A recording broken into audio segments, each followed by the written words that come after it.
important milestone. So thank you very much. In terms of my starting point today, I think we're at a really critical time.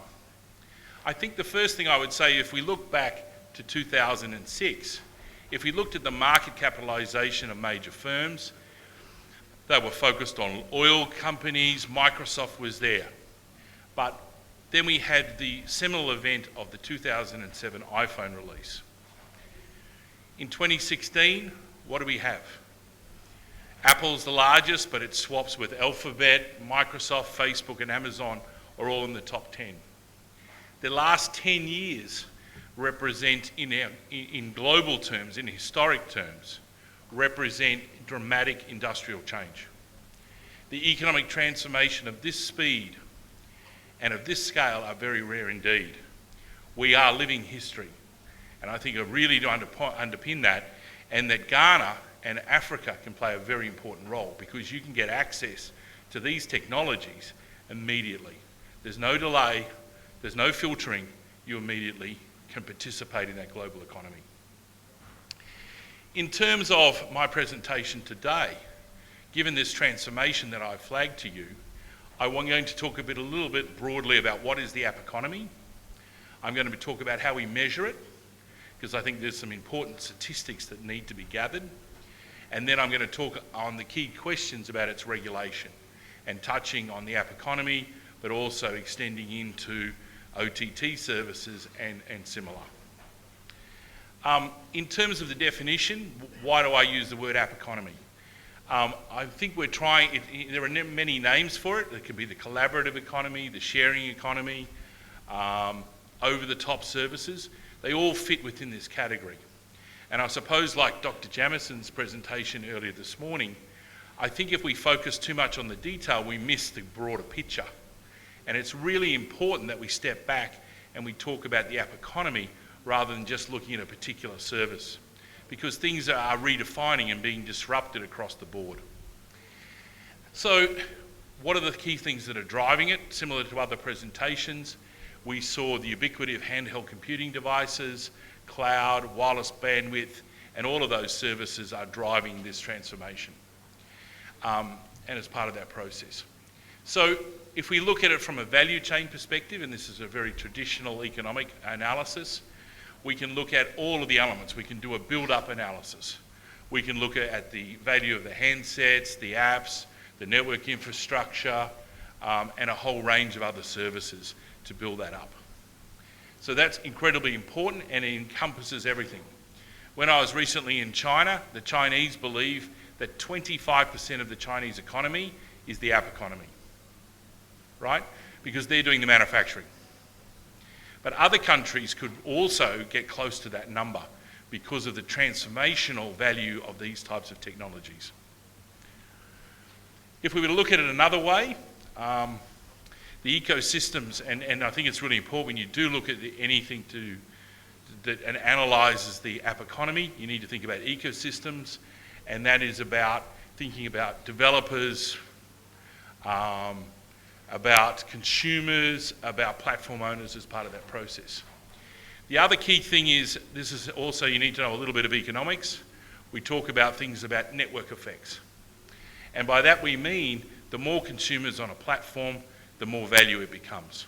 It has more value for the participants. It gives greater consumer surplus, it gives greater utility, and ultimately it can drive greater productivity. I think the other way to think about the app economy is to think about it as a new subset of the ICT industry. It's an important source of economic and social development, and it creates new companies and new jobs.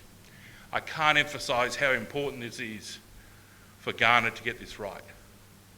And it's important in emerging markets because, as I said earlier, these new devices allow effectively computing in your pocket.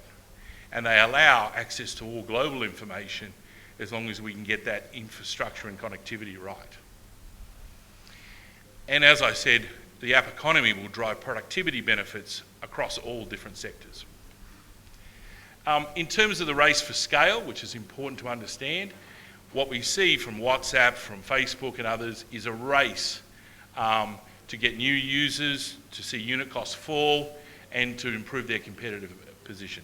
The driver is network effects, and we see that with a whole range of industries. Uber, Airbnb are two good examples, and I'm sure there's other African examples as well.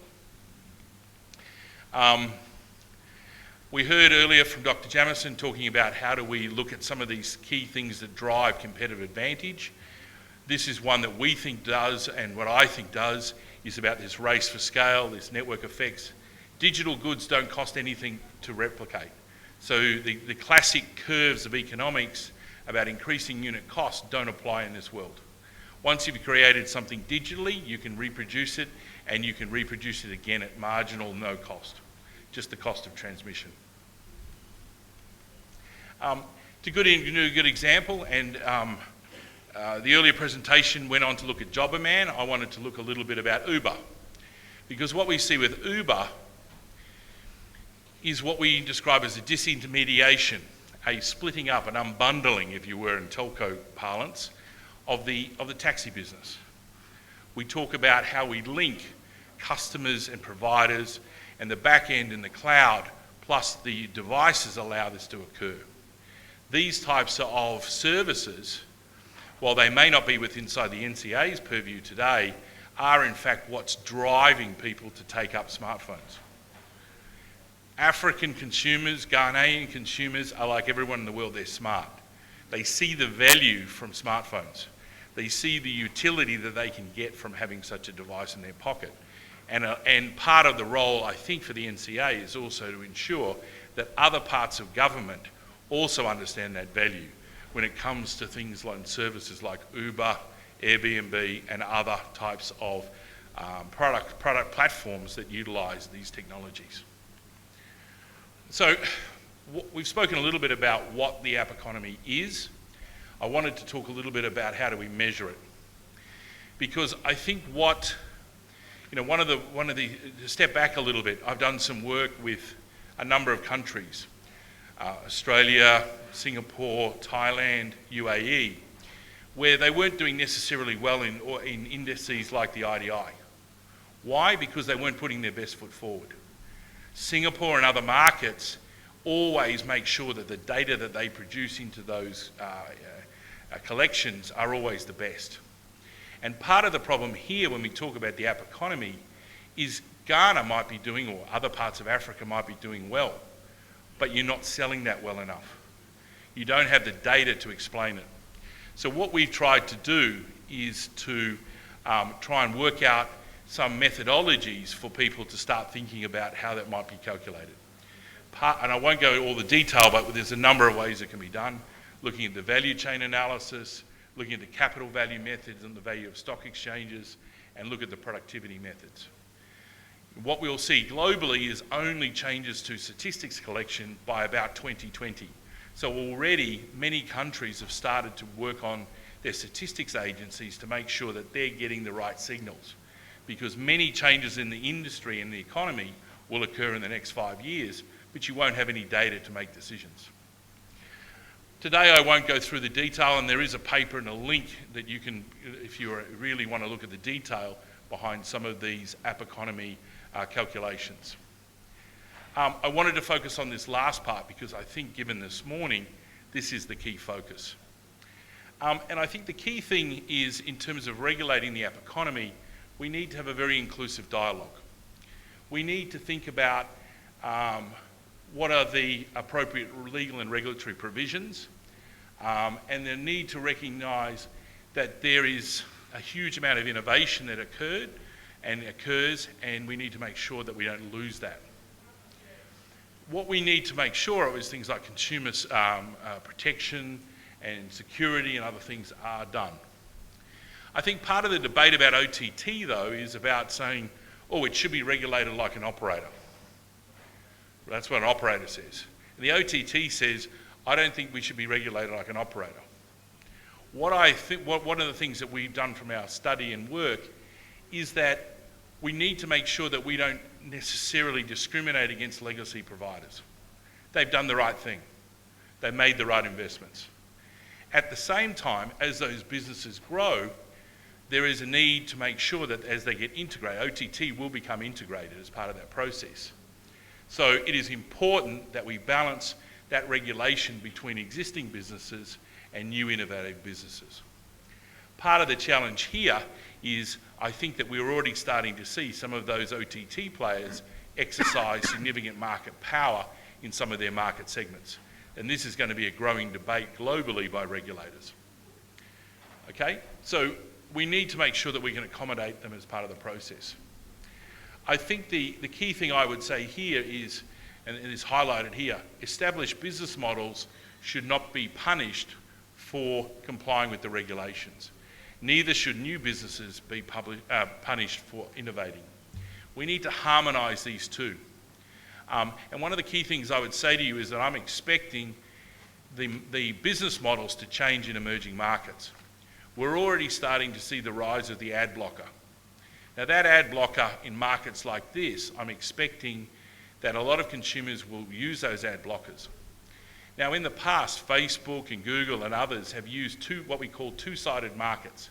They get the money from advertisers and they provide a free service. If those ad blocking technologies take off like they are in China, India, Indonesia, then and if they do it in Africa, then there will need to be much more an accommodation and partnership. And we're starting to see that in many Asian markets already. So what I also wanted to talk to you today, because I've only got a limited time, is, you know, it's pretty hard for anyone today to know all the answers. I think if you do, then you should be a multi-billionaire and sitting in San Francisco. And what we tried to do in this paper, and what I would say to you today, is to think about some alternative approaches. The first one is to think about temporary licensing. I have written laws everywhere where we try and do it beautifully. Infrastructure, services, you know, value-added services, we've got all the WTO rules, we've got all these other things. What we may need to do is to rethink our structures a little bit. Maybe we give a 2 or 3 year license to someone to provide services, but we don't lock it in for a 15, 20 year license. We give some flexibility to the future. We also think about transition arrangements. What we're seeing in markets like the taxi industry is a levy on existing, or like Uber users to fund the compensation for the value of taxi plates. We may need to think about doing that in the ICT sector. We may need some transition, a glide path into where we are today and where we want to be. Again, it requires a little bit more innovative thinking. And lastly, because I think this is an issue that you're going to face here from a political processes, and we've seen this very much in Malaysia, Singapore, Indonesia, is to start thinking about deemed class licensing. So notwithstanding you don't have an establishment in a market, maybe because of cultural norms or religious issues or whatever the case may be, you still need to follow certain rules, whether they be about pornography, whether they be about violence, or whether they be about some racial issues. And I think that's important, and there are some very good models to think about.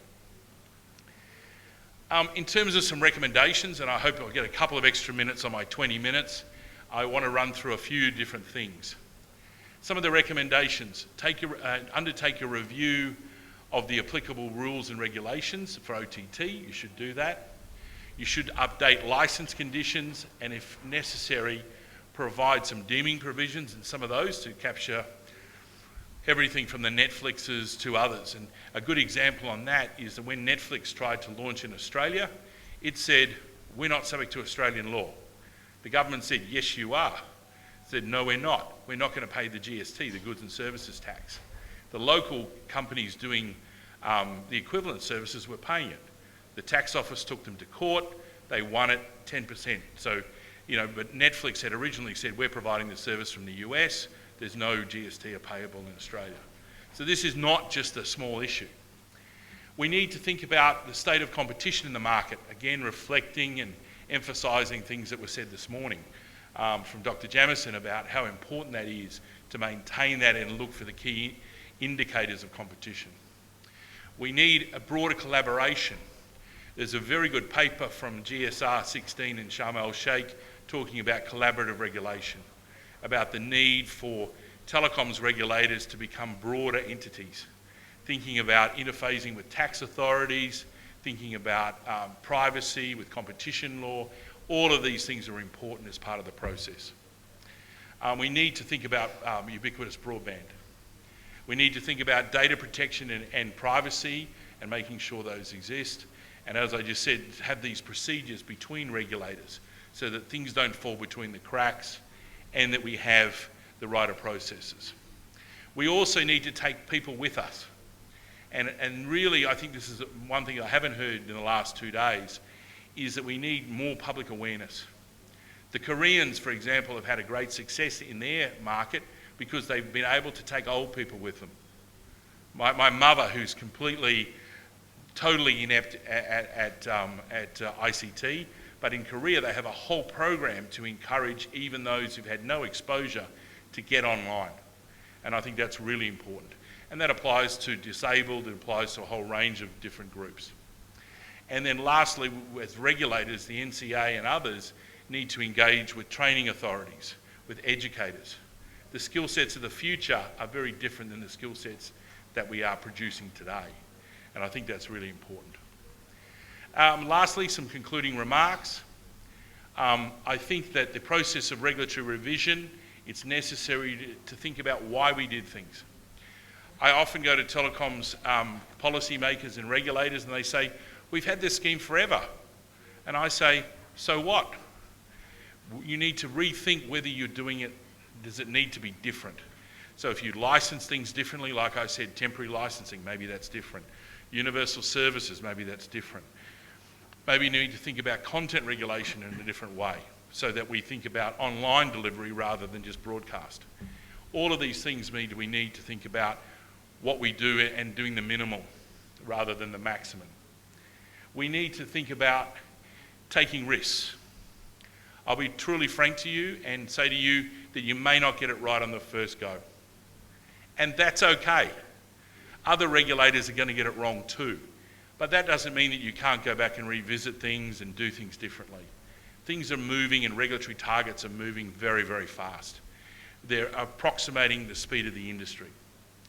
We need to think about alternative measures, and I've spoken about that already, so we need to be a bit more innovative. We need to make sure that regulating OTT providers as incumbent operators is not viable, but nor is the continuation of the existing rules. So we may in fact need to ease off regulation on existing players. We need to think about that a lot more. And as long as the safeguards are in place, that's important. And in my last slide, I really want you to think about adopting regulation that's only necessary and to find solutions that meet the consumer needs. Who you're regulating for is important. And in my last comments, I wanted to return to the NCA and the challenges of the next 20 years. I hope I'm here, and even if I'm retired, I'd love to come in and visit and see with the discussion in 20 years' time. The good news for those of you who are young people inside the NCA and for other regulators in the region, if you thought the challenges of the past were huge, there are even more coming up. You have a job. You have a great job because there are many, many challenges that regulators need to address. What we're starting to see is the business of regulation, I don't know what the right term is itself being disrupted. And I think that's really important. Just because you think, oh, the industry's being disrupted, we as regulators and as policy makers, we don't need to do anything different. Yes, you do, right? You need to rethink about what you do, and you need to start thinking about things like privacy and data protection, financial services, taxation. We're also, in the short term, going to see massive changes. And my last comments are things like, fixed regulation was the focus for so many years. That's moved. Mobile regulation's the key. We're about to see the end of circuit switched interconnection. So all of the cost-based models, Lyric and all the rest of it, they're all deprecated or they need to be thrown out. We're moving to IP and IP interconnection. We're thinking about some of the deprecation of legacy universal service mechanisms. Maybe we need to move to pay or play. We need to work on domestic roaming like we were talking about yesterday, putting money into a fund, maybe that's still relevant, maybe it's not, maybe there are better ways to do things. We need to think about the end of SIM cards, right? An absolute, I suppose, underpinning of GSM has been SIM cards, but we're already seeing all the wearables don't have a SIM card. They have an eSIM or they have some sort of built-in SIM. We're about to see all of that change. For the IoT world, all of that needs to be in a different regulation, and that has implications even for interception, for terrorism, all of those other things on how we track SIM cards and all of those other things as part of that process. Wow, it's a big list. I hope you're excited. I know I am, and I know that I'm very confident, given the discussions that I've had over the last 2 days, that the NCA, under its good leadership, will be up to this challenge, and I certainly wish you well going forward, that you have a great opportunity to make a mark globally, because truly, given all of the changes that are occurring, people are probably going to be so focused on the US or Europe and all the rest of it, they're not going to necessarily think, what's happening in Ghana? What's happening in Africa? What do I need to worry about that? It's really up to you to make your mark, to make your decisions, and to do and regulate in the best way possible for the benefit of the country, its people, and consumers. With that, I wish you well. Thank you very much. Hey, thank you, Scott. So Scott was explaining to us that this app economy is very innovation-driven. It's different than anything we've experienced before, and it's becoming significant, even perhaps 20% of the China economy. And it's extending across different kinds of equipment, different networks, different devices as well. And it's difficult to value, because sometimes it's off the formal economy. It's a great deal of barter involved. And moving ahead, one thing I kind of interpreted from what he was saying is that everything we do is temporary. It's all about transitions. And so we need the dialogues, we need the experiments, we need the temporary steps in licensing and such, making sure we're not punishing the legacy and helping everyone move forward, at least providing those opportunities, and understanding there are risks. As I've said with other people before, if we're not making mistakes, it's because we're not trying hard enough. We need to be willing to make mistakes. Very difficult to do in a political environment, which regulators are in. But nonetheless, that's the best thing we can do for our countries. All right, so let's turn to our next presenter. Our next presenter is Mr. Mohammed Rofai. He's the Chief Technology Officer for MTN. He has responsibility for MTN's Ghana's network and has seeded the implementation of its technical plans and strategies. He's a professional with vast experience in technology, networks, project management, and IT. He's had over 10 years of working experience, worked in various capacities as a telecoms engineer with MTN Nigeria. It's the largest network in Africa and the Middle East. He's held various management positions, including Senior Manager of Network Services, General Manager of Network Operations, General Manager of Network Access, and General Manager of Network Planning and Optimization. He's played an instrumental role in MTN's group's bid for preparation for the GSM license in Myanmar, and also led the technical stream along the transition of tower management in MTN Nigeria. He holds a Bachelor of Technology in Computer Science from Akbar Tafa Balawe University. I probably pronounced that incorrectly, my apologies. And is an alumni of Cranfield University in the UK and the Lagos Business School. Join me in welcoming Mohammed.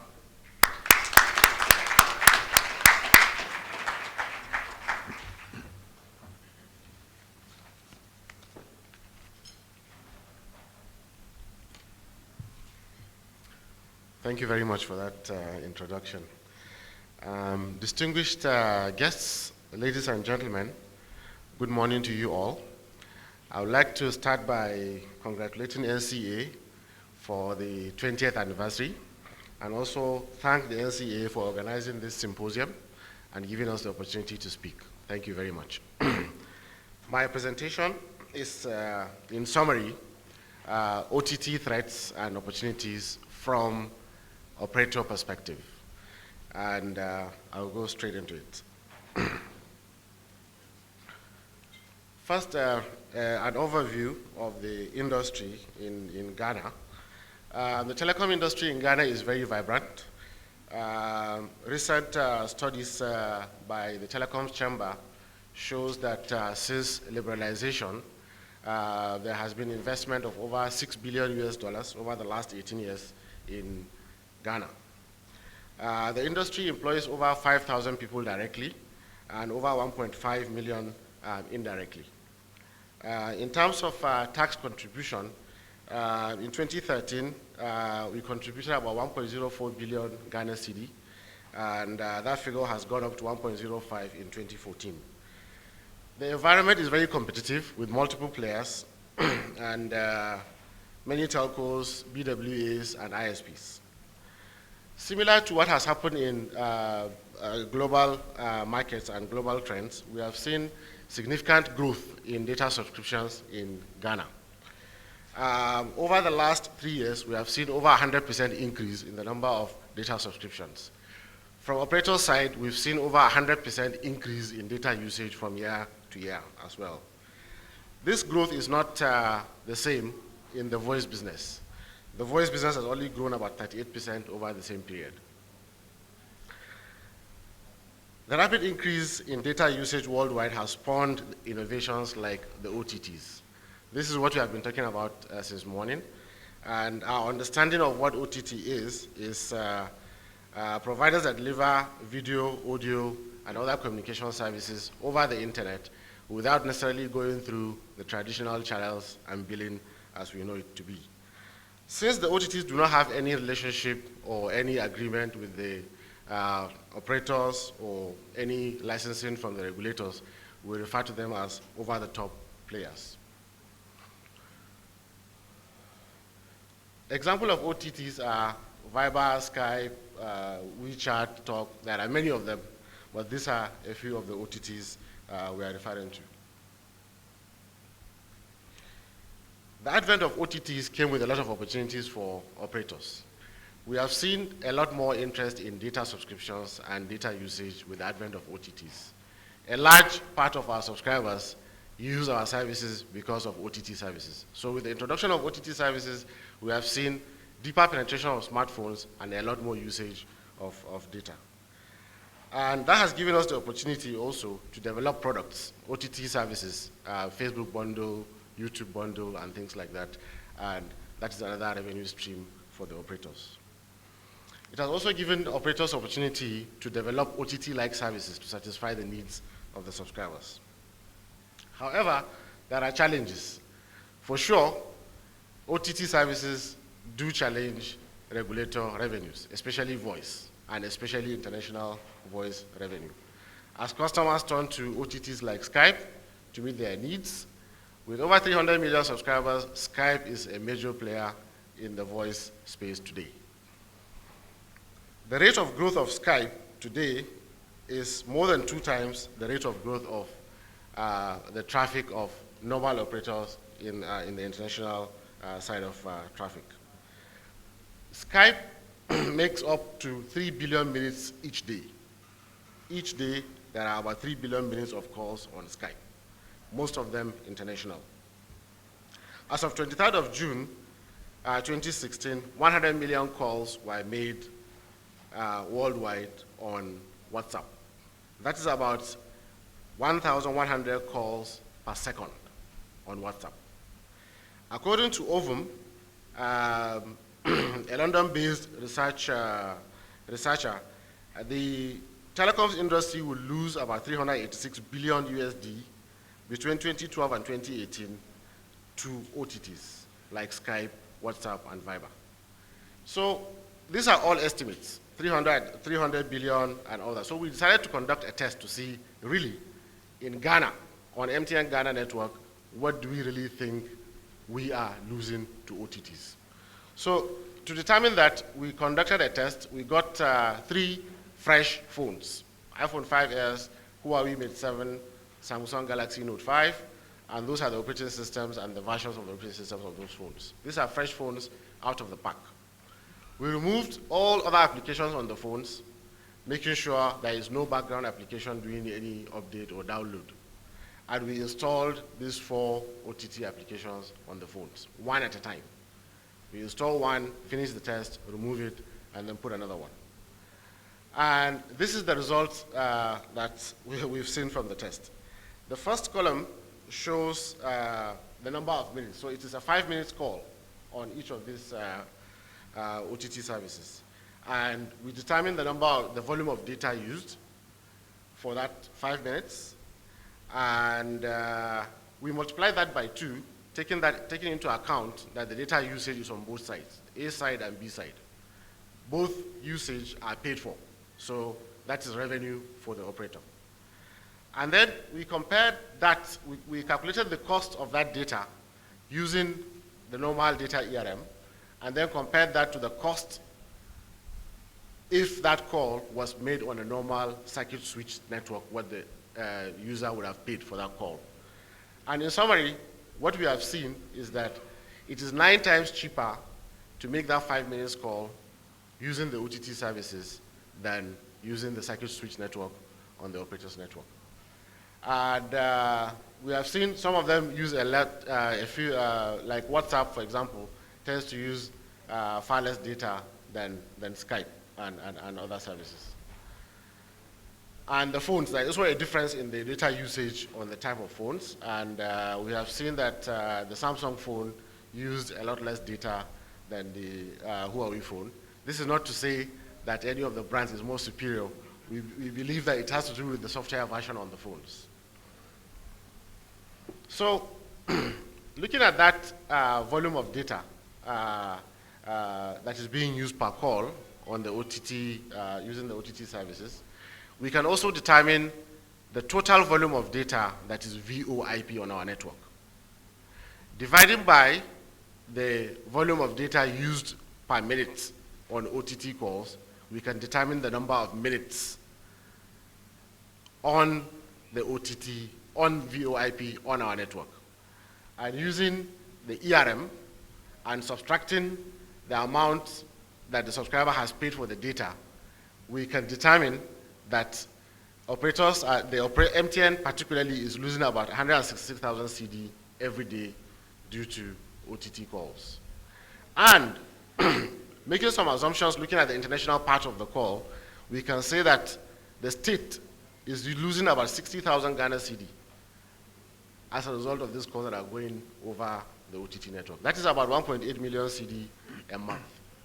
That is about 450,000 USD a month.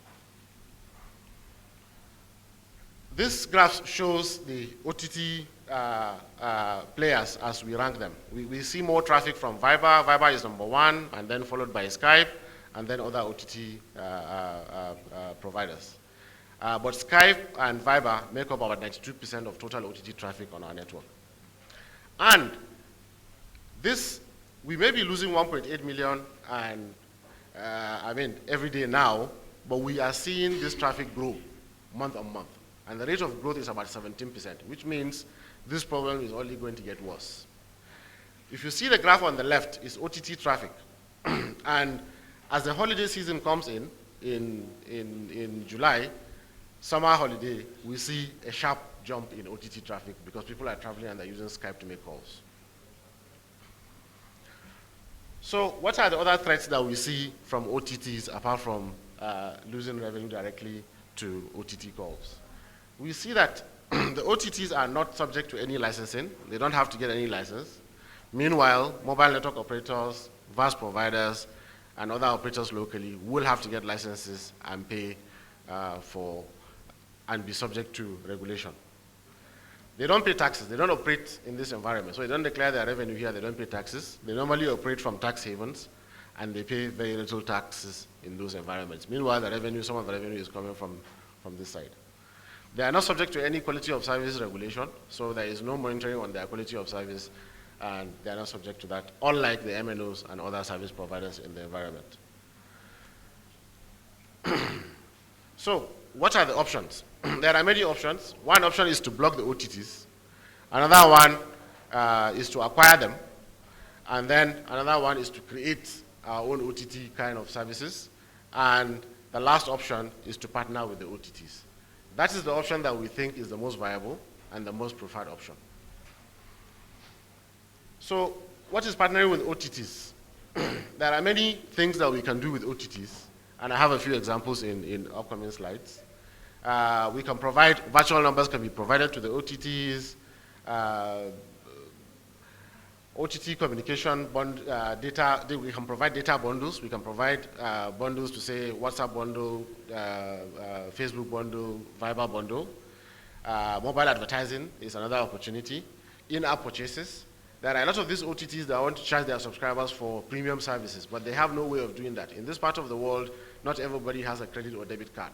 In partnering with the OTTs, we can use mobile money or even charge their wallet directly in partnering with, for these services for the OTT players. We can also optimize the services. OTT services can be optimized by the operator to improve quality of service delivered to the user. So the fact that the traffic is passing through us, it can be optimized and delivered to the user with better experience than if it was going directly from the OTT service provider to the user. Other opportunities that we see, for example, gaming. Gaming recently, online games, you have to pay for one or two things in games. A lot of people don't have a way of paying for this. We can provide that billing service for the OTTs and probably share the revenue. There are a lot of other examples. There is one example where operator A went into partnership with WeChat, and the subscriber just pays $2 a month, and they have unlimited access to WeChat, plus 6 GB of storage on WeChat. Another example is another operator partnering with Skype, where the subscriber pays $10 to the operator and has unlimited Skype service for a month, and then the operator pays a part of that revenue to Skype. So in general, from regulations perspective, there is a clear regulation imbalance where OTTs are not regulated and traditional MNOs and VAS providers are subject to regulation in the environments we operate. With a large youth population, it is arguable to say that Africa is the biggest future opportunity for telcos, because that is where we have the lowest penetration of internet and where we have a large population of youths. Definitely, regulatory policies to create a level playing ground and encourage innovation are needed in our environment to correct this imbalance. An example is recently Indonesian government required all OTTs to register and acquire licenses for operations in Indonesia. Similarly, there are discussions going on in the EU on how OTTs are going to be regulated. We are proposing that the NCA champion a similar discussion in Africa on how these OTTs will be regulated, not only in Ghana, but only in the region or the continent as a whole. In summary, it is evident that OTTs directly threaten telco revenues. Voice is still a major part of telco revenues in Africa today. Blocking is definitely not an option. It's not a viable option to block OTTs. It will definitely not solve the problem, and it's not sustainable.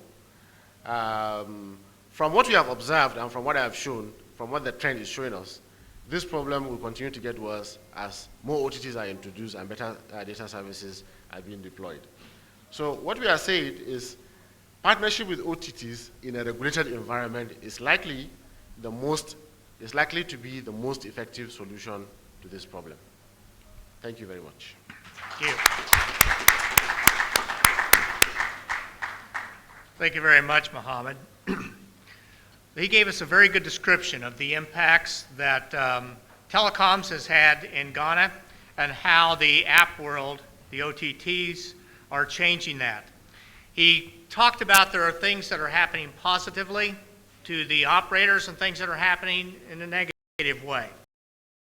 Growth, the amount of innovation that's going on, all have, in the app world, all have very positive effects on the network operators, but the OTTs are able to do things at a lower data price than at the voice prices that have been charged by the traditional telecom companies. So we've seen some losses in voice revenues, and they actually conducted a test to see what the prices might actually, the difference between data and voice would be.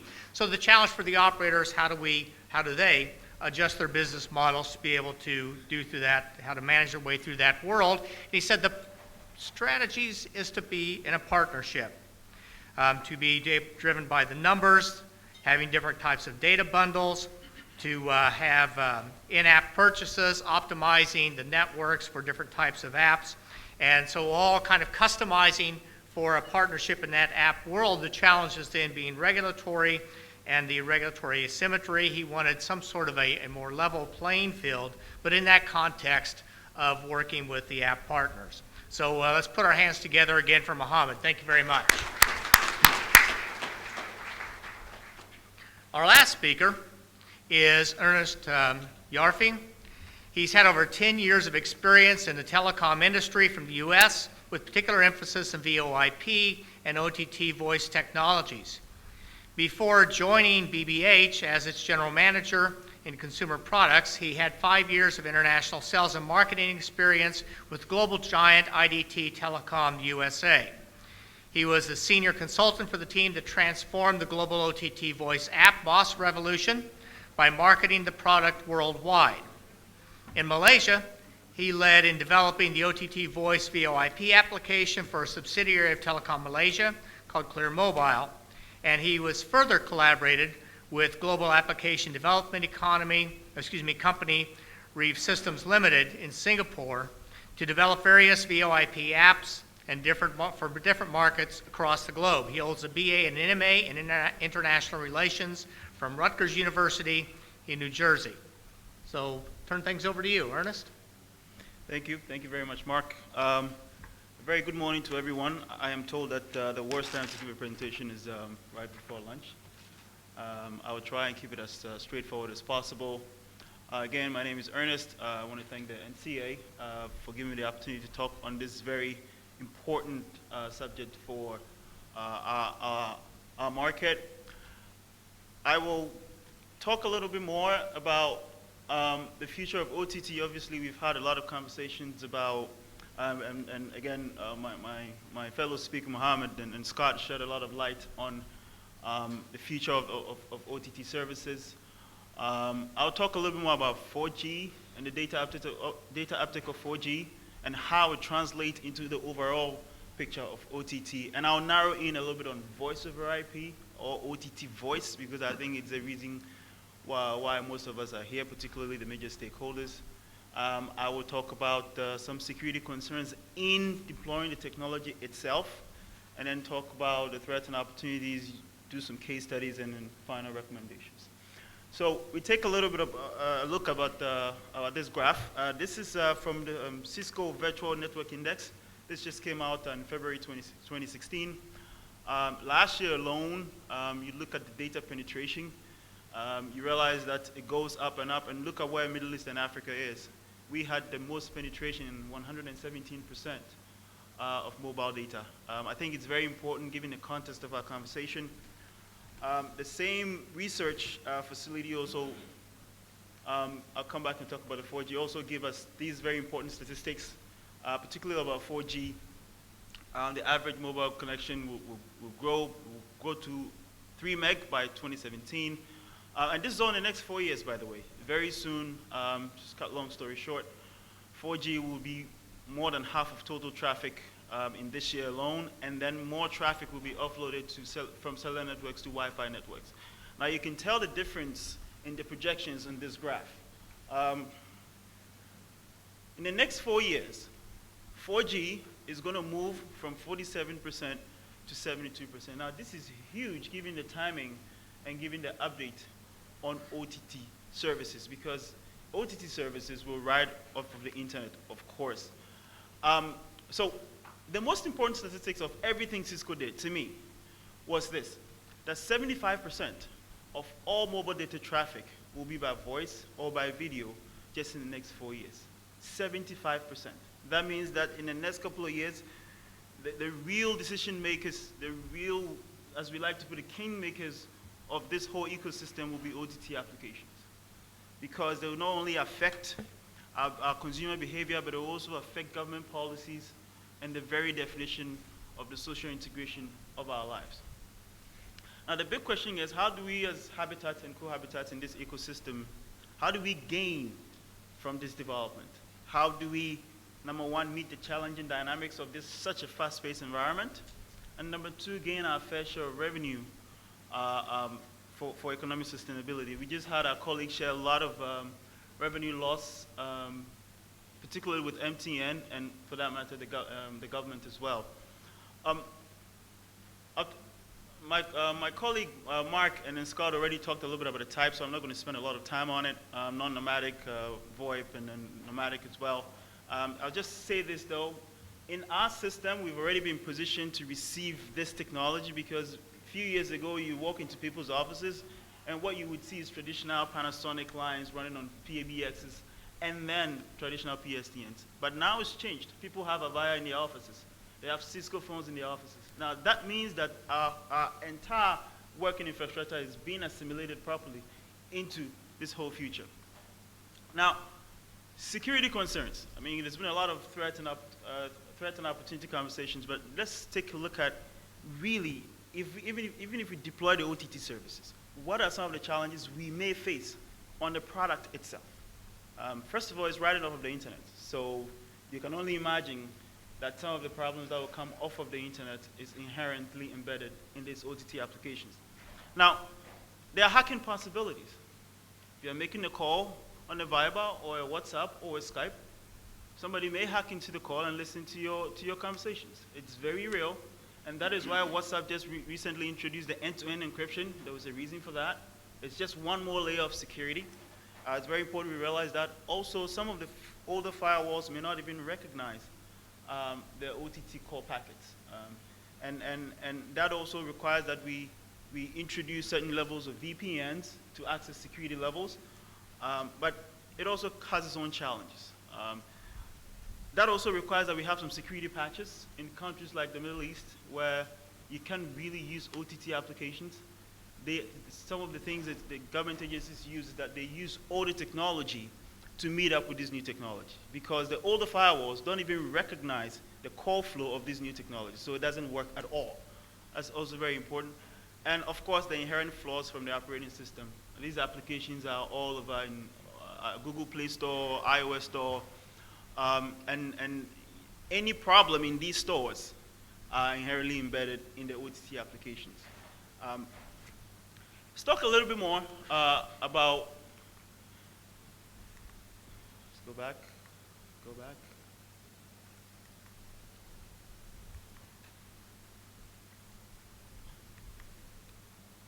Okay, good. So there's been a big discussion, particularly in the last few months in Ghana, about this whole OTT concept and how it's going to impact particularly the telcos and the key stakeholders in the ecosystem. And I just wanted to narrow it down because we've already heard a lot about it. So there are big concerns. How about the millions of dollars that the local telcos have already invested? And as I mentioned earlier, my colleague Mohammed already have given us a very interesting statistics as to how much volumes and how much revenue that they are losing every month, and for that matter, how it affects the government. And also, the local telcos, what they have, what we call the social responsibilities, right? So they create different kinds of programs that help the society in many other ways. And all these things are being funded by the same revenue that they get. How does this thing affect the kind of programs that affect society in other ways as well? And again, all these things are very important conversations that I think we should have. And again, decline in telco revenue also equals decline in government revenue from the telcos, regardless of the percentage in payment. But my main concern is to not look at the threat. Obviously, as I said, we've had a lot of information on that, but look at the opportunities, and this is very important. Now, OTT is a disruptive technology. That means that in its nature, it will disrupt the very nature of our lives and the things that we do. There's a lot of opportunities that will come, that has come with it, in fact. There is increased productivity. There's a lot of things you can do on just one platform in an OTT product. It's just that convenient and that comfortable to use. There is lowered cost of infrastructure. Yes, we've deployed a lot of money in building up all these stations to support the traditional legacy systems, but to deploy an OTT service doesn't cost as much as the traditional one. There is no geographical boundaries. I think we alluded to this a little bit earlier, but I look at it this way. Let's take Viber, for example. And I think Mark made a very important point earlier, saying that the sources of revenue yesterday is not the same as the sources of revenue today, and it will never be the same tomorrow. And with that in mind, let's take a look at Viber. Viber is owned by a company called Rakuten in Japan. This company is headquartered in Tokyo. And I'll take me. I want to call South Africa. I feel like if I use my local telco provider, it's going to be very expensive. So I will take Viber app, I will pay them money, take their credit, I'll sit right here in Ghana and then call South Africa. I just gave my money to the company in Japan and then use their service to make a call. I enjoyed the service, so I'll pay again next time.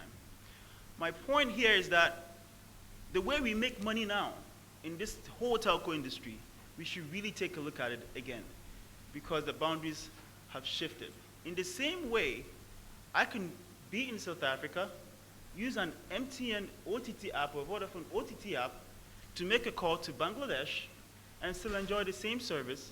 Although I'm not in Ghana, I'm still paying money to MTN for these services. It's very clear, and we need to pay very close attention to these things. Of course, that also means you have local and international traffic, which is always good for the business, and the ability to provide more unified cloud-based services. Already we're talking about telemedicine, e-faxing, video, face-to-face customer service relations, and all these things can be provided on OTT applications very seamlessly. To the local economy and to the government, what is the impact?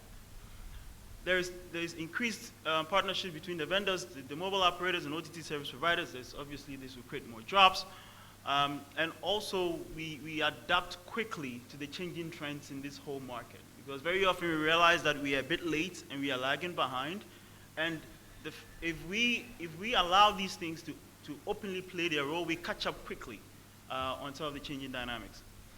Also, we give an opportunity to the young developers in Ghana and in Africa to come up with the best apps for the next generation.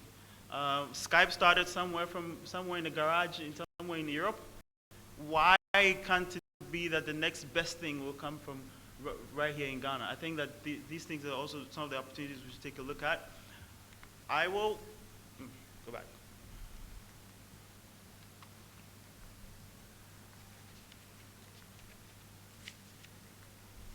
Okay, so some case studies on regulations, and of course, this is also very key.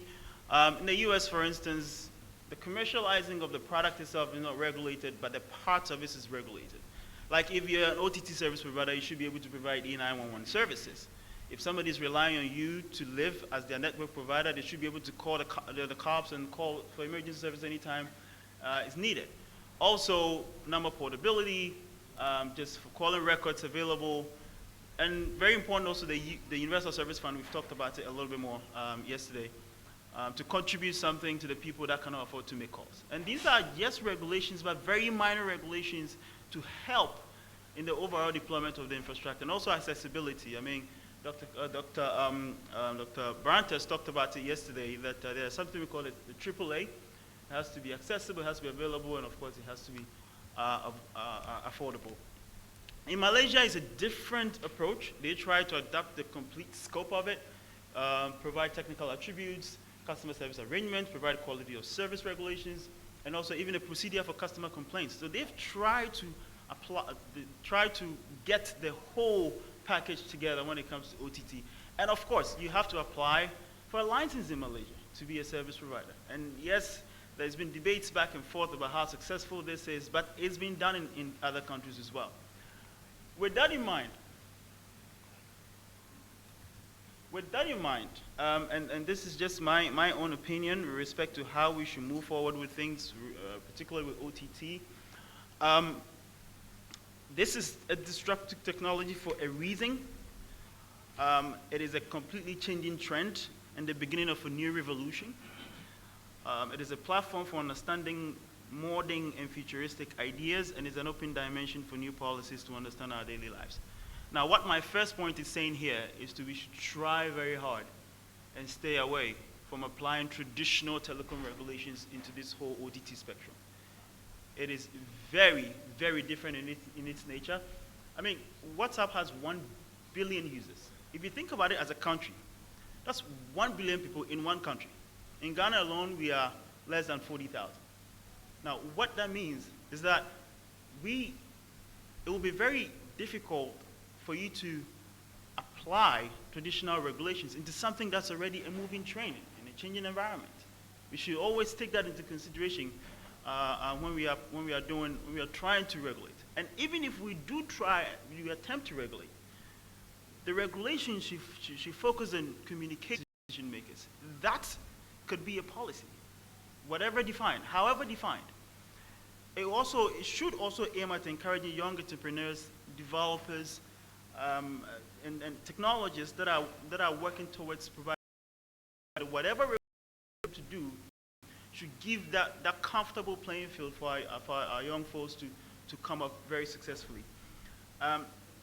The last point I made here, it's very simple. Whatever we decide to do, however defined, the user should have the ability to run an application of choice, no matter where they are, however they want to access it, and at any time they want. We should put that in mind at any regulation, as long as it's in fair usage policy of the network provider.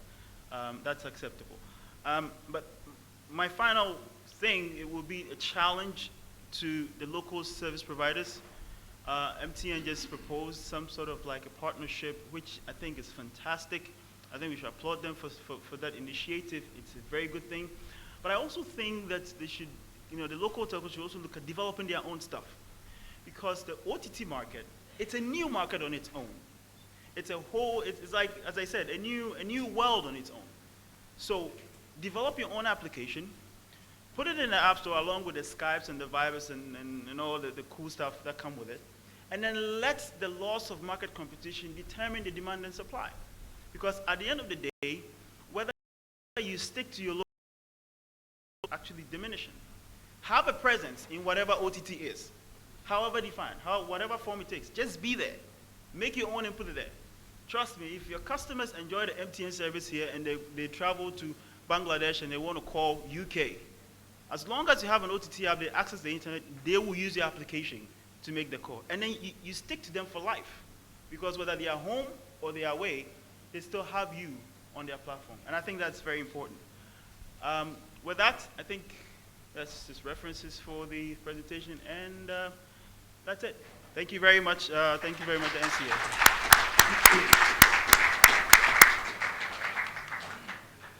Thank you, Ernest, for that very interesting presentation. He started out describing to us how much the world is changing, that we're moving with 4G being 47% to 72% within 4 years, and that we're looking to the place where 75% of mobile data is not data, but they're bits carrying voice and video.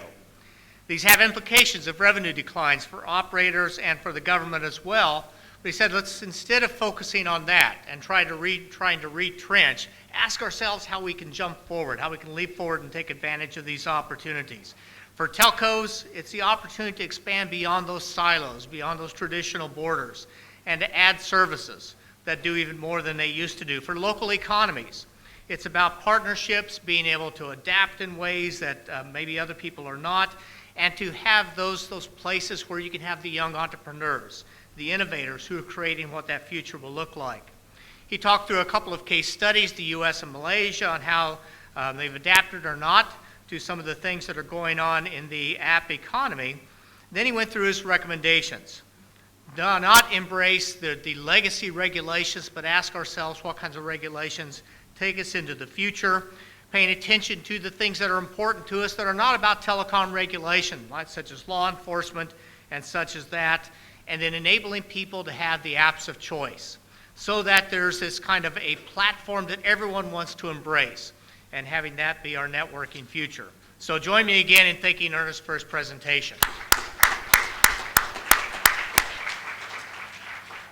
Okay, we'll now open the floor for questions. Who would have questions for our panelists? Over there, please.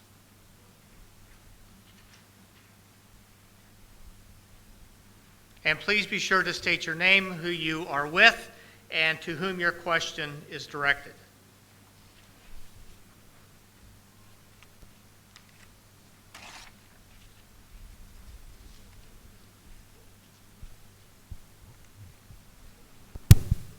Once again, my name is Osman, Afriwave Telecom.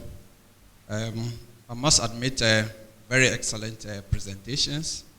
Ernest said that there's a shift in revenue streams, and that is very excellent. And Mohammed came with the figures, and they were very discouraging. And I must admit, Mohammed, I'm a bit worried for our operators. My suggestion to you, Mohammed, is for us to take it from that level to also compare in return in our investment. So, for example, if we invest in the traditional form and we are using it for the traditional voice, how long will it take us for us to be able to get a return on our investment against investing in trying to put up infrastructure for data, and how long it will take us to actually get our investment back, so that with this, policymakers will be very clear on what we are actually facing now. I think my specific question goes to Scott. Scott, the statistics is very clear. You said the regulators, and for that matter the NCA, should take it easy on legacy service providers with these changes that are occurring, because of course they have some regulation that they have on legacy providers. You're saying that they should take it easy on them. Can you be very specific what the NCA can do at this stage, such that at the end of the day, whatever changes that are happening, at least they will not just go out of business, so that they can take some time to be able to adapt? Okay, Scott, you want to address that? Then Mohammed, if you'd like to talk about that payback period and such that he was raising as well. Thank you for your question. I think a very good one. I haven't obviously spent much time analysing the current set or the current suite of regulation that applies here to individual operators in Ghana. So let me step back from that and talk more generically. I think that what regulators need to do globally is to think about things like licensing fees, some of the restrictions, for example, on tariffing. Many countries regulate per minute tariffs. I don't think that's necessarily relevant going forward. It's maybe we need to have more flexibility to look at bundle. You know, the consumer who buys a smartphone, notwithstanding the MTN analysis, doesn't just put one of those VoIP services on his smartphone or her smartphone. They're also watching YouTube to watch the Black Stars in action, right, here in Ghana. There are a whole range of different services where an operator gets value for that data service, right? So what we've got to be very careful of is the regulation needs to be a bit more flexible in terms of tariffing. We also need to look at some other rigidities. Now, I don't know enough, but certain other countries, Bangladesh is a good example, and I think it's being looked at in Nepal, are trying to impose a fee to move from 2G to 3G to provide LTE services. Now, I believe that every single network will be an LTE network. It's just a question, not a question of if, it's a question of when, right? So in markets like Australia, Singapore, we'll see the shutdown of 2G services and all of that spectrum being refarmed to provide LTE. We're starting to see that in Indonesia, where all the 900 services are already being used for LTE with no additional charge. So that's a few examples. As I said, I haven't analysed Ghana, but certainly there would be a number of things there where we've had good regulation. It's totally reasonable, but it may need to change or might need to have a glide path into the future. I think that's really important to do that. What I would say too, I didn't get enough time in my presentation. At the back of my presentation, there is a couple of slides looking at the comparison of regulation between OTTs and existing carriers. Now, my point is, if we think through many other industries, new players come along, but they become part of the furniture. They don't always, they won't exist separately going forward. And I'll give you a good example. Uber had never previously taken bookings, right? Taxis used to take bookings. I want to get a pickup to go to the airport at 6 a.m. They're now starting to implement that, but their whole pricing regime of the surge and everything was all about what's available now and what's, what can be, that's how it's priced. So you're already seeing Uber become much more like a taxi provider. Should they be regulated like a taxi company on that basis, right? So all of these are good examples where we will see the merging of these new innovative services as part of the model, and maybe we need to rethink what rules apply. And I think that's a pretty good approach. So I think that hopefully that answers the question. Thank you. Mohammed, did you want to address the payback issue? Okay, just a comment on the return on investment comment. The two businesses, the data business and the voice business, are very different when it comes to return on investment. However, the good thing is everything is converging now. Data is now becoming the bearer of voice. And that started with the OTTs. And now we are talking about going into voice over LTE, where actually data is the bearer of voice. But for now, in African markets, the traditional voice on 2G still remains a large part of our revenue. And we believe and we hope that the right regulation will be in place so that the playing field will be fair, and some of the operators will not have to go out of business due to the kind of losses we have presented. Okay. All right, thank you. Is there another question? Over here. Oui, bonjour et merci à tous. Je vais laisser le temps à tout le monde de mettre son casque.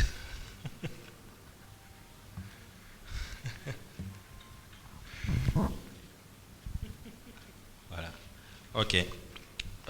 Je voudrais intervenir par rapport à la méthodologie de Mohamed, sinon donc de MTN, par rapport aux revenus perdus. Je veux m'adresser à Mohamed, donc il faut qu'il mette son casque.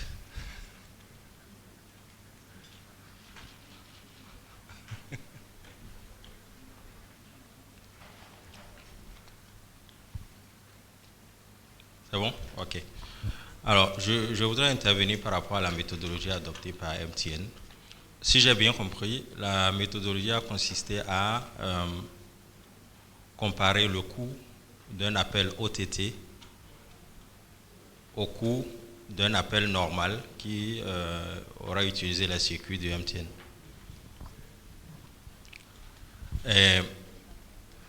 Mais la question que je me suis posée, c'est pourquoi les gens utilisent le service OTT? En général, c'est parce que c'est gratuit ou c'est quasi gratuit. Donc, ce n'est pas un trafic qui devrait être généré si le service n'était pas gratuit.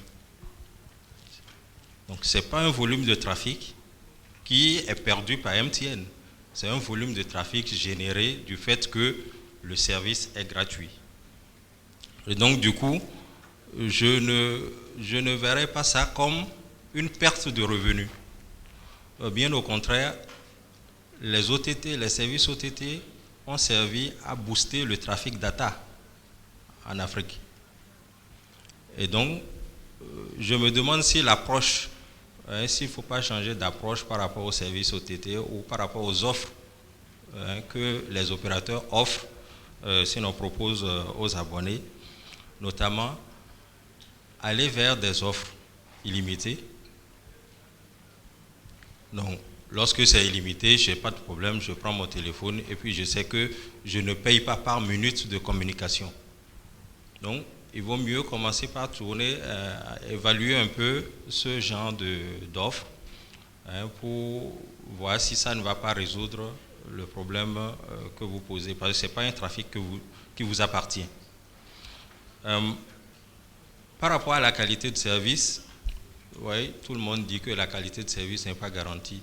Mais moi, l'expérience que j'ai, c'est que quand j'appelle à l'international, en général, les services OTT m'offrent une meilleure qualité que le service classique. En termes de blocage d'appel, j'accède plus rapidement au service OTT, sinon à mon partenaire que j'appelle, que lorsque j'appelle directement, par exemple, de Move Bénin vers MTN Ghana. Lorsque j'appelle de Move Bénin vers MTN Ghana, j'expérience beaucoup plus de difficultés. Et aussi, au niveau de la qualité vocale, j'avoue que certains services OTT vous offrent une bien meilleure qualité que la qualité vocale que les réseaux traditionnels offrent, du fait du taux de compression que vous appliquez et qui n'est pas souvent optimisé.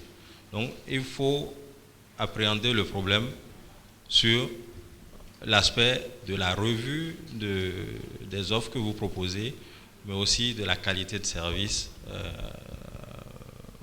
que vous offrez en ce qui concerne l'international. Si vous observez bien, vous verrez que les gens ne communiquent pas souvent au niveau national avec les WhatsApp ou les Viber, les services OTT. On utilise ça beaucoup plus pour l'international. L'autre aspect, c'est que les services SMS aujourd'hui, on connaît le coût du SMS sur les réseaux. Mais les tarifs que vous appliquez n'ont rien à voir avec les coûts. Le coût du SMS est quasi nul aujourd'hui sur le réseau, mais vous offrez ça à un coût élevé, ce qui fait que envoyer un message WhatsApp est plus facile pour un abonné que d'utiliser le service SMS qui compte 160 caractères et ainsi de suite. Donc il faut revoir peut-être le modèle comme je l'ai dit. Et je vous remercie. Okay. Mohammed, would you like to address those, please?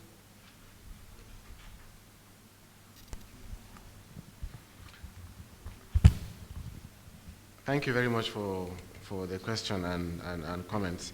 First of all, let me address the issue of methodology the principle is the principle of opportunity cost, meaning if those OTC services were not there, probably those calls would have been made on the traditional networks. But the model that we used also took into account that if those calls are at a cost, probably the subscriber will not make all of those calls in any case.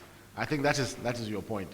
So that factor, that has been factored into the model to say not all these calls would have been made if the subscriber would have to pay for it. Probably just a small percentage of those calls the subscriber would make. And we have looked at the trend of international traffic and we have determined what percentage that is. And then what we are saying is that the best approach is to partner with the OTTs to make the OTT service even better for the subscriber. I hear you, the subscriber has a choice, and in some cases, your experience is that the services you get from the OTTs are more convenient. The partnership between the telco, who is the carrier, and the OTT service provider will even deliver better services to the user in a more sustained manner. That is the message that we are putting across. And again, as I mentioned earlier, data is now becoming the carrier of voice. So even the normal traditional voice is now transforming into the OTT kind of voice, which is on data, which gives you things like high definition voice and the things you are talking about. I hope that answers your question, right? Okay, thanks. Thank you. Scott, go ahead. Can I just add a couple of things? I think it was a very good question.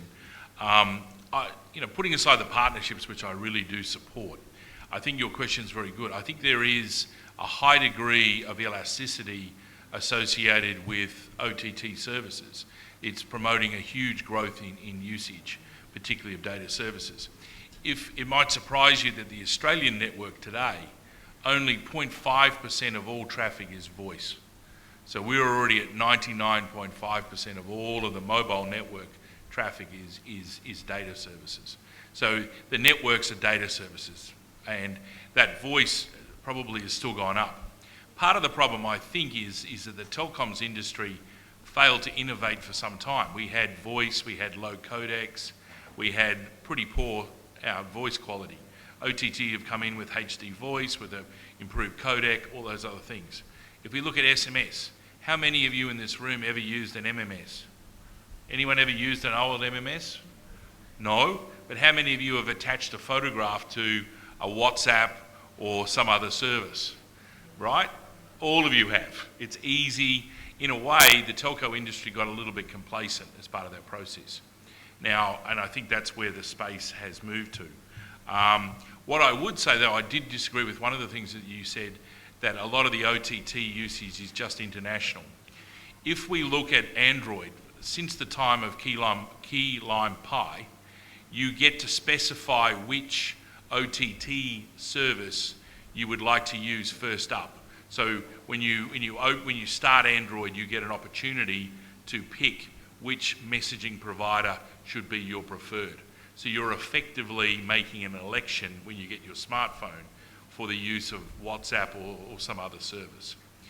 The latest version of iOS is even moving that selection to also voice services. So your first call or your first opportunity with iOS will be to make an OTT call, right? Not to use the circuit switch world. So you'll get in both Android and iOS the ability to effectively make those selections. What that means is as smartphone penetration increases, both national and domestic services will be carried over OTT applications. And in a way, that partnership is essential because even the carriers themselves, the MTNs, the Vodafones, or whoever else it is, will be offering a voice over LTE product, which is an OTT service by definition, right? So all of these things, I think, are part of the mix. I do agree, though, there is a period where this transition between voice and data means that it's a hard time for mobile operators. And we, as the regulators and policymakers, need to take that into account and help that process. But ultimately, the demand is there and the data will there, which will start pushing those revenues back up, which is, I think, what you were asking about with your question. Thank you. Okay. Ernest, do you want to add? Okay, so let me just touch a little bit more about your customer experience of you having a challenge more on the traditional provider if you're calling, say, from Benin to Ghana, vis-a-vis the comfortability of using a WhatsApp or a Skype call. Or I think it's very key that you mentioned that the reason is that, you see, whether we like it or not, it's the way of life. It's how things are going now, right? And it ties back into the point I was making earlier that, whether it's MTN or Vodafone or Tigo or Casafa or whatever it is, somebody will make a call. Somebody will call somebody. It's up to the telco to convince the consumer why they should choose either A or B. And ultimately, the challenge goes back to the telecom providers. Yes, already has been deployed. A lot of deployment has been done. But the innovation aspect of that deployment, it's what's key. Because if I'm on MTN, I'm still using MTN to use WhatsApp, MTN data to use a WhatsApp call. I can equally use an MTN data to use an MTN OTT app to make a call. I mean, in the end, I'm still with the company anyway. I've achieved two things as a service provider. I still have my customer in my pocket, number one. And number two, I've also given a customer the same convenience that an OTT application would have given a customer. So yeah, just to add to your point. Okay, thank you. Any other questions? My name is Abdullahi from NCA. I have two questions. In the MTN's presentation, you gave us analysis of your revenue lost. In theory, one advantage of LTE network is the reduction in operational cost. Since you've rolled out LTE network in Ghana, have you factored in or have you experienced any reduction in your operational cost as it is proposed in theory?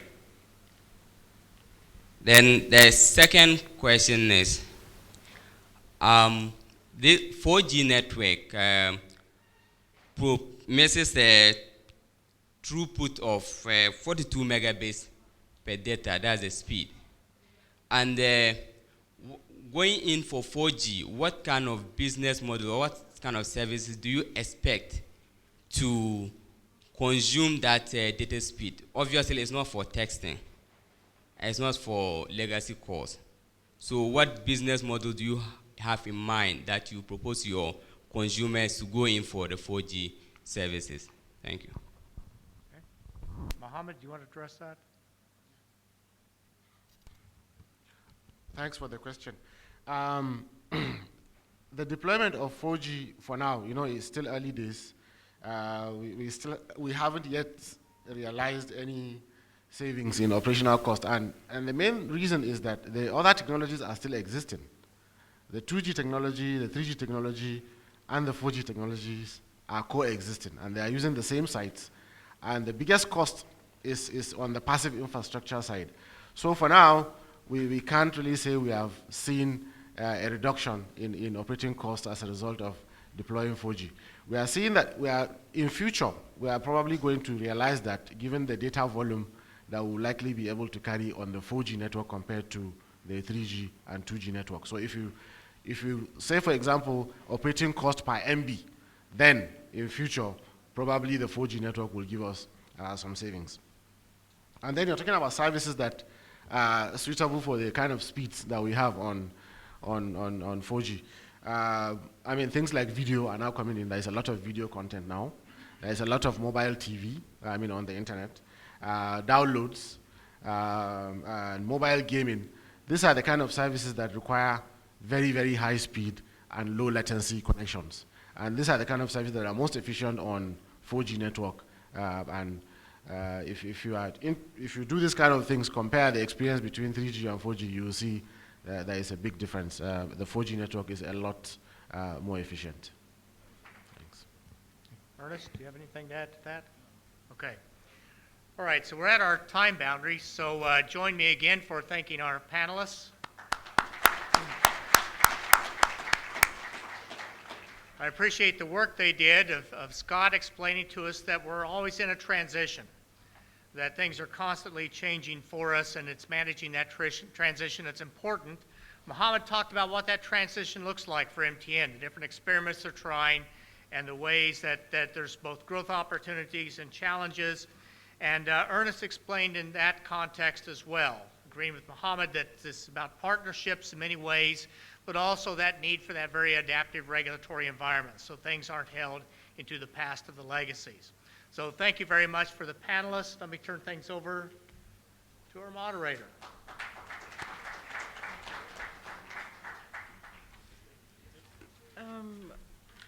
Is Mr. G.T. Mohammed of Nigerian Communications Commission around? If he's around, can he please go to the back? We have a message for him. Thank you very much. Okay, so now we are ready for lunch. I believe each and everyone has their lunch coupon. And please, a gentle reminder, I think now, thankfully, you all have your pen drives with the presentations. Please keep them safe. So, once again, this is brought to you by Ministry of Communications, Digital Broadcasting Migration Committee, and National Communications Authority.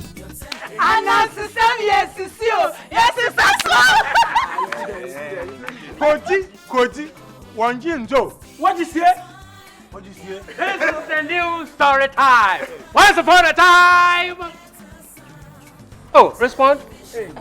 Time. Hey. No, not that. Now you call and I will respond. Okay. Yes. Once upon a time. It's Digi time in Ghana. Hey. Okay.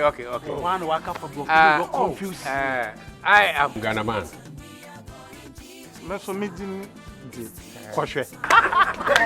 Beautiful.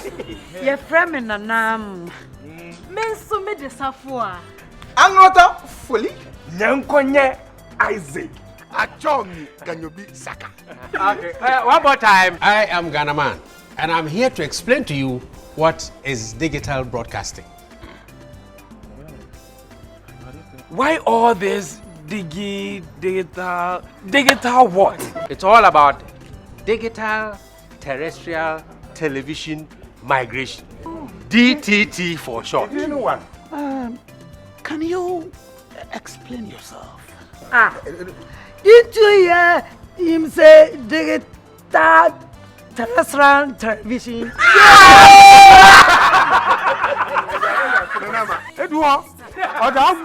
Don't you people say best stop for bus stop? To London. Hey, if you have been to London before, you would have known DTT. I believe you all have TV sets. Me too know you know. Only TV set. Who told you that? As a digital actor, I'm telling you, I have a digital TV set in my room.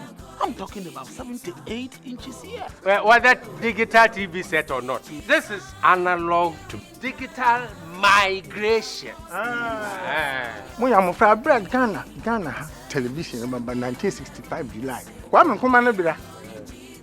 Na so waba menu so medi kan time there. Kunu. Ghana muntie. Waba time there. Here is the news. Read by Reverend Kwame Alemu. And Beatrice Aidu and Vida Corantin Asante. And we find an interesting programs all. There were can drama. BBT there showcasing Ghana Adamaka Drama Group, Art Center Drama Group. Dachi no nyi ntiase. Ne hu there we find the TV so you there. Jato Chrome. In town. Around town. Downtown. About town. No, they call it rundown. Ocean journey to the west.